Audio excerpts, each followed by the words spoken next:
विधान परिषदेच्या नाशिकच्या जागेवरील महायुतीचा बंडाचा वाद शमतो न शमतो तोच आता नवा पेच महायुतीसमोर उभा राहिलाय आणि हा पेच निर्माण झालाय ठाकरेंच्या शिवसेनेचे नेते वसंत गीतेंच्या वक्तव्यामुळे।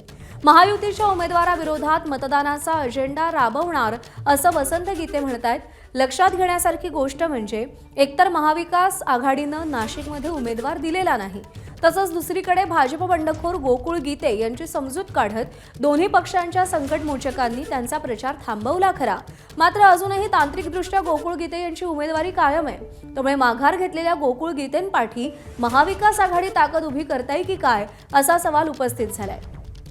ठाकरे सेनेचे माजी आमदार वसंत गीते यांच्यासोबत संवाद साधलाय शुभम बोडके यांनी।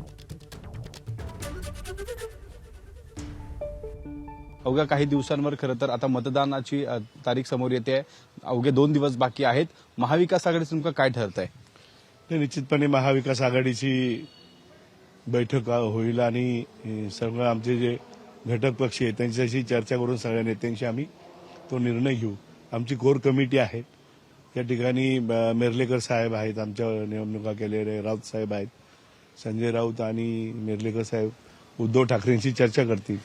मग दत्तानाना गायकवाड असो, मी असो, आमचे शहर अध्यक्ष असो, जिल्हा अध्यक्ष असो, आमची जी कोर कमिटी आहे ती बसून आम्हाला जो वरतून आदेश येईल त्या पद्धतीने आम्ही मतदान त्या ठिकाणी करणार। आपली भूमिका नेमकी त्यावेळेसची गोकुळ गीतेंसोबत होती, आत्ताची नेमकी काय असेल? आपली काही चर्चा होते का? गोकुळ गीते कसं असतं, शेवटी जो लढतो त्याला पाठबळ दिलं पाहिजे।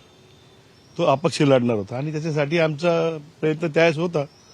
आता आम्ही सगळा विचार करू, परंतु मला असं वाटतं मतदानाला 4 दिवस बाकी आहे। आज कधी काय निर्णय होईल सांगता येत नाही। युतीच्या त्या ठिकाणी उमेदवाराला पाठिंबा दिल्यामुळे महाविकास आघाडी ही त्या ठिकाणी मतदानाला जाणार नाही अशी चर्चा सुरू आहे। नाही, तर मतदारांचा प्रश्न तो विषय नसतोच ना। मतदारांना जायचं, ज्यावेळेस आम्ही जाऊ त्यावेळेस आमचाच उमेदवार निवडून येईल ना, आणि हक्काची आमची मते आम्ही वाया कशाला घालवायची?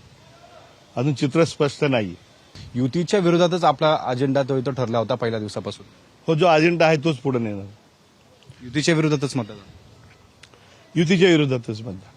चित्र अजून स्पष्ट नाही नेमकं काय होणार हे मतदानानंतर कळेल। त्यामुळे या सगळ्या राजकीय घडामोडींनंतर महाविकास आघाडीच्या भूमिकेनंतर नेमका नाशिक विधान परिषद निवडणुकीमध्ये काय होणार हे देखील बघणं आता तितकंच महत्त्वाचं असणार आहे। कॅमेरामॅन मंगेश सुनेसह शुभम बोडके, एबीपी माझा, नाशिक।